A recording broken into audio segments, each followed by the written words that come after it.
আবু বকরের ইতিহাস কান্নার আওয়াজ, ওমরের ইতিহাস কান্নার আওয়াজ।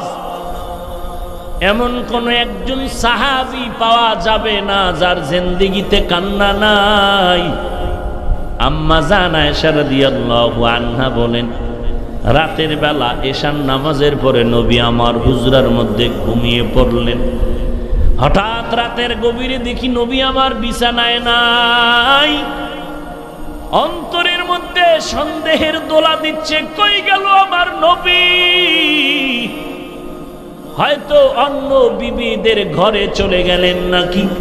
আমি আস্তে করে একটু উঠলাম, সব আওয়াজ বন্ধ করে চুপি চুপি উঠে আমি খুঁজতেছি।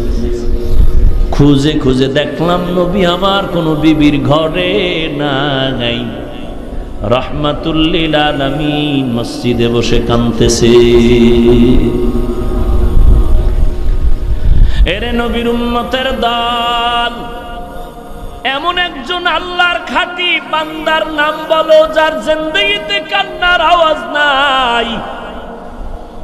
আবু বকর জান্নাতের টিকিট পেয়েছেন, ওমর জান্নাতের সুসংবাদ প্রাপ্ত সাহাবী।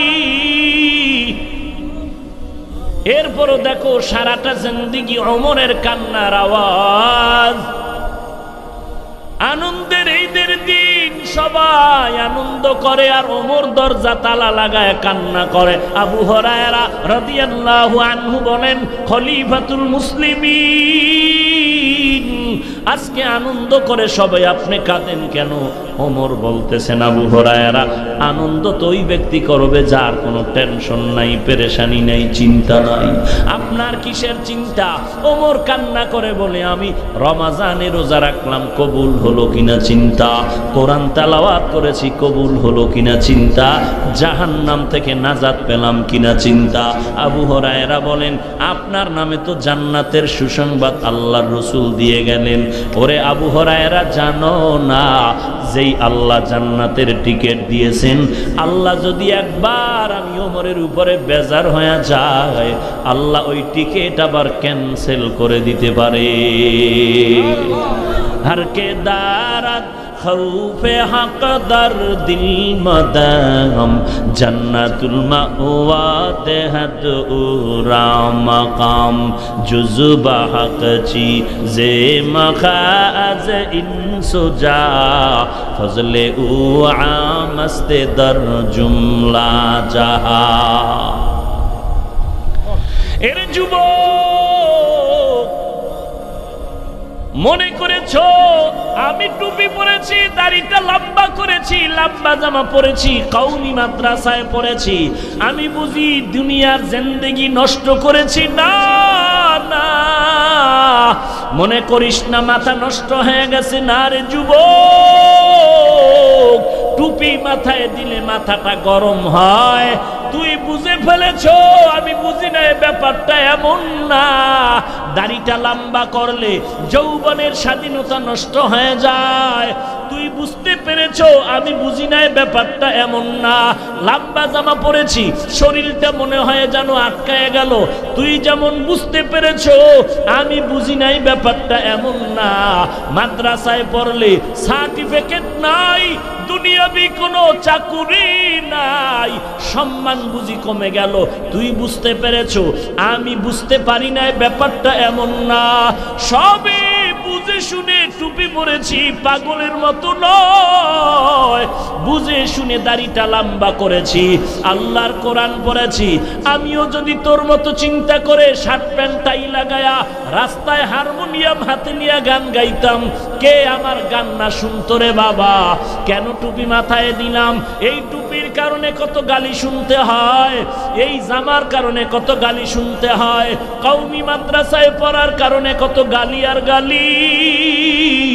এত গালির পরেও টুপিটা ফালাই নাই, দাড়িটা কাটি নাই। শীতের মধ্যে ঠান্ডা পানি দিয়া ওযু করে ফজরের নামাজটা পড়তে কতই না কষ্ট হয়, এরপরও নামাজ বাদ দেই নাই রে বাবা। এ যুবক, মনে করিস না মাথাটা বুঝি নষ্ট হয়ে গেল। আল্লাহর কোরআন সত্য, কোনো সন্দেহ নাই। এই কোরআনের মধ্যে জান্নাতেরও বয়ান আছে, জাহান্নামেরও বয়ান আছে। জাহান্নামে যাবে কারা তাও আল্লাহ বলেছেন। গুনাহগারের জন্য জাহান্নাম, কেমন জাহান্নাম আল্লাহ বানাইছেন রাহমাতুল লিল আলামিন বয়ান করেছেন। জমিন থেকে 9,30,00,000 মাইল উপরে সূর্য, দিনের বেলা সূর্য ছিল, রাতের বেলা নাই। এরপরও কেন এত গরম লাগে? ফ্যানের বাতাসেও ঠান্ডা হয় না, ঘাম আর ঘাম। মদিনার নবী বলেন, ওরে দুনিয়ার মানুষ, গুনাহ নিয়ে যদি কবরে যাও, গুনাহগারের দুই পার্শ্বের কবরের মাটির চাপ, পাথরের হাড়গুলো চুরমার হয়ে যাবে রে যুবক। একটা নয়, দুটো নয়, 99টা সাপ। ওদিকে হাসরের ময়দানের কঠিন আযাব, যেই সূর্য 9,30,00,000 মাইল উপরে। আল্লাহর নবী বলেন, ওই সূর্য হাসরের দিন মাথার কাছে নেমে আসবে। এখন তো একটা মুখ জমিনের দিকে দেওয়া, হাসরের ময়দানে সূর্যের 12টা মুখ জমিনের দিকে ফেরত দেওয়া হবে। আল্লাহ বলবেন, ও সূর্য, তোর যত তাপ আছে জমিনে ছেড়ে দে। সূর্যের তাপে নবী বলেন, বেঈমান নাফরমান গুনাহগারের মাথার মগজগুলো ভাতের মারের মতো ফুটতে থাকবে। ওদিকে জমিনটা হয়ে যাবে তামা, অপরদিকে জাহান্নামের আওয়াজ। ও আল্লাহ, গুনাহগারগুলো আমার পেটের মধ্যে দাও। এই ঘটনা যখন হাদিস খুলিয়া পড়েছি, তখন সিদ্ধান্ত নিলাম, জীবন চলে গেল তো গুনাহ করা যাবে না, এরপরেও তো গুনার কোনো সীমানা নাই। ওমর যদি জাহান্নামের ভয়ে কান্না করতে পারেন, ওসমান রাদিয়াল্লাহু তাআলা আনহু যদি কবরের ভয়ে কান্না করতে পারেন, ও বান্দা, তোমার আমার কত কান্না দরকার একটু চিন্তা করো বাবা। দুনিয়া কিছুই না। সেদিন এক জায়গায় বয়ানে গেলাম, এক আল্লাহর বান্দা কান্না করে দোয়া চায়, হুজুর আপনার বয়ান থেকে বিদায় বেলা অমুক জায়গার কয়েকটা যুবক অ্যাক্সিডেন্ট হয়ে জায়গায় মরিয়া গেছে, আর এক জায়গায় বয়ানে আসার পথে রাস্তায় মারা গেল। এরে আল্লাহর গোলাম, তুই এখানে আসছো, বাড়ি পর্যন্ত যাওয়ার গ্যারান্টি তোর হাতে নাই। মনে করতেছো আমি কি আপনাদের হুজুরদের মতো চলতে পারবো নাকি? আমি তো কলেজের ছাত্র, আমি স্কুলে পড়ি। এ যুবক, একটু ডানে বামে তাকায় দেখ, তোর মতো যুবক স্কুলে পড়ে, কলেজে পড়ে, খবর নিয়ে দেখ, এক ওয়াক্ত নামাজও কখনো বাদ দেয় না। তোর মতো যুবক কৃষিকাজ করে, নামাজ বাদ দেয় না, অভাব নাই।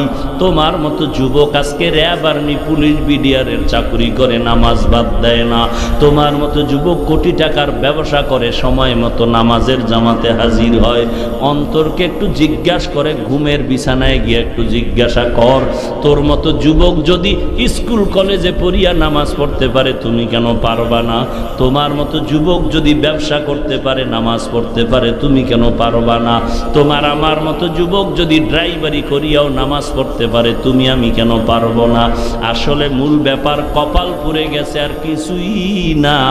অন্ধকার কবরে যখন আমাকে রেখে আসবে, তোমাকে রেখে আসবে, তুমি কোন দল করো, আমি কোন দল করি, কে কোন পীরের মুরিদ, এর কোনো পরিচয় থাকবে না। তোমারও 3টা সাদা কাপড়, আমারও 3টা সাদা কাপড়। কবরে রাখার পরে ফেরেশতা আসবে 2 জন, তোমার কবরে আমার কবরও 2 জন। তোমাকেও 3টা প্রশ্ন করবে, আমাকেও 3টা প্রশ্ন করবে। 1 নম্বরে রবের পরিচয় দাও, 2 নম্বরে ধর্মের পরিচয় দাও, 3 নম্বরে রহমাতুল লিল আলামিনের পরিচয় দাও।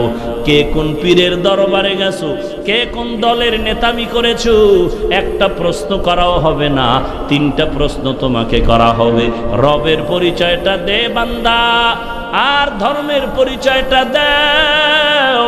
3 নাম্বার রহমাতুল লিল আলামিনের পরিচয়টা দাও। দুনিয়ার জমিনে যদি তুমি এই 3 প্রশ্নের জবাব ঠিক করে না যাও, কবরে গেলে তোমার জবান বন্ধ হয়ে যাবে, কোনো জবাব দিতে পারবা না। আল্লাহর রসুলের কথা, আল কবরু রাউযাতুম মির রিয়াজিল জান্নাহ আও হুফরাতুম মিন হুফারিন নার। কবর হবে জান্নাতের বাগান অথবা কারো জন্য জাহান্নামের টুকরা। জবাব দিতে পারলে আল্লাহ অর্ডার করবে জান্নাতের বিছানাটা বিছায়া দাও, আর জবাব যদি দিতে না পারো আল্লাহর অর্ডার হয়ে যাবে কবরটা জাহান্নামের গর্তে ভরে দাও। আল্লাহর নবী বলেন কবরের আযাব সমস্ত দুনিয়ার মাখলুকতেরা সরাসরি দেখতে পায়, মানুষ আর জিন কেউ দেখতে পায় না। এজন্য মাঝে মাঝে দেখা গেল কবরস্থানের পাশে গরু বান্ধা, ওই গরু রাত্রে দড়ি সিরিয়া রশি সিরিয়া পালায় গেল, কত গরু জাগায় মরে গেল, কারণ ওরা সরাসরি কবরের আযাব দেখতে পায়।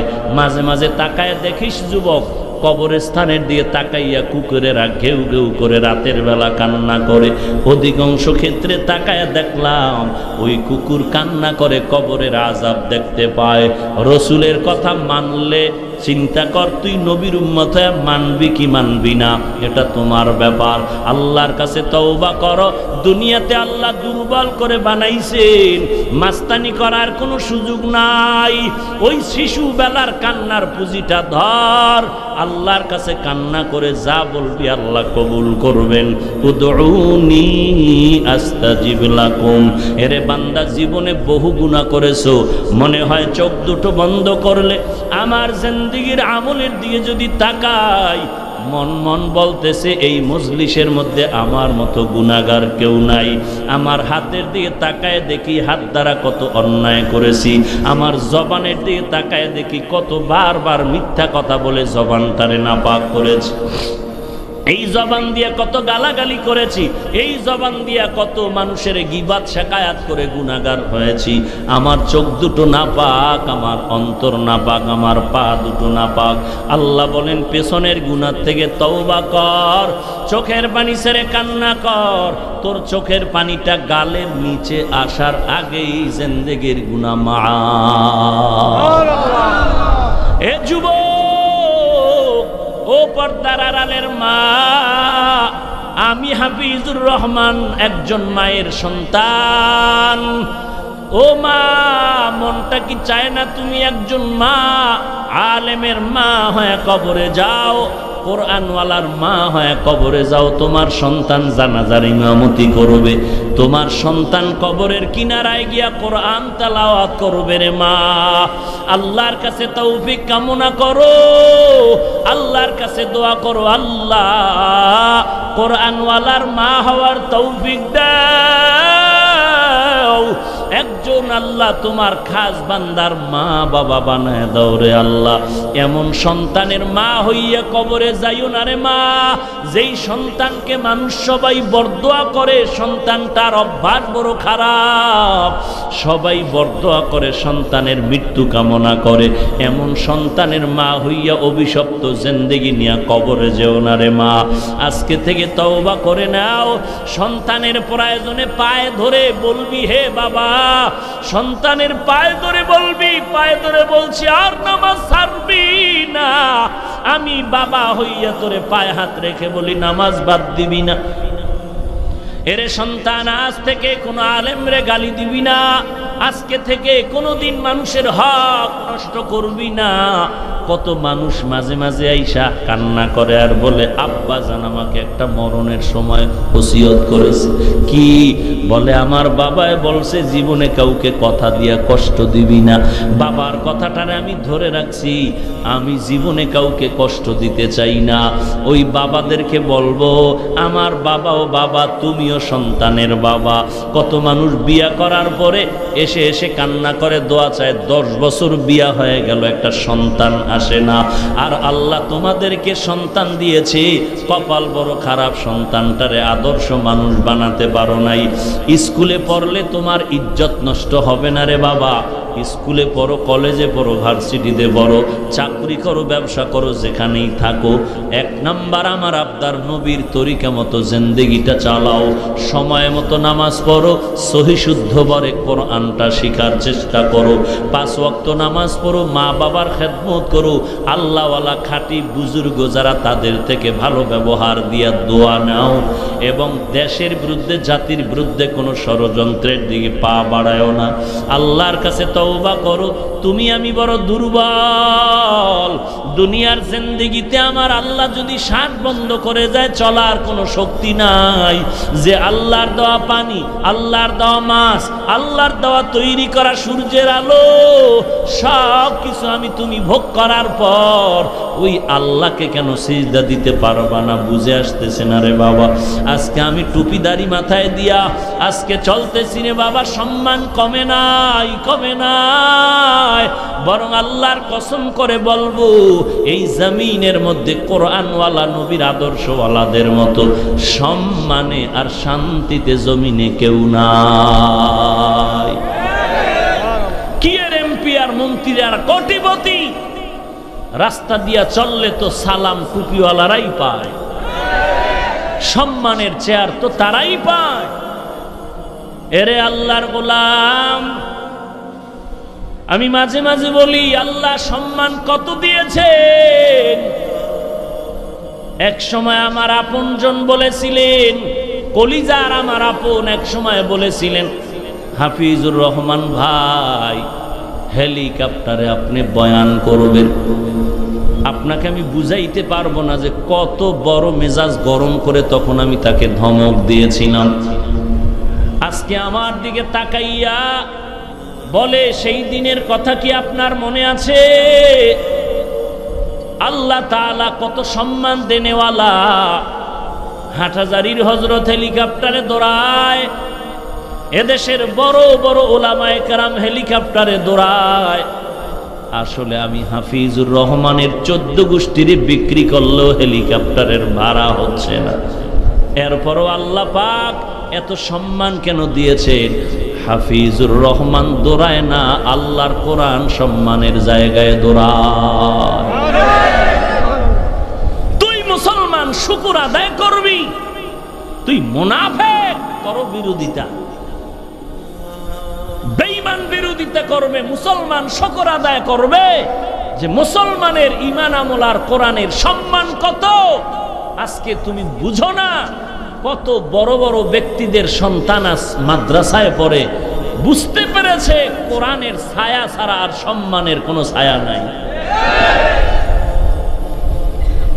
এরে আল্লাহর গোলাম, বড় দুঃখ, কলিজায় আঘাত।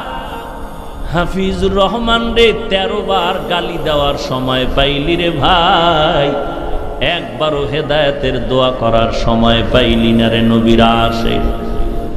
13 বার গালি দেওয়ার সময় পাইলি, মুসলমান হিসেবে কি একবারও দোয়া পাওয়ার যোগ্যতা নাই? মুসলমান হিসেবে তো দোয়া করার দরকার ছিল, আল্লাহ আমাদের মুসলমানের ইজ্জত বাড়ায় দাও, অমুক ভাইয়ের দ্বারা যতটুকু খেদমত হয় তুমি আরো ইলমে বরকত দাও, আমলে বরকত দাও।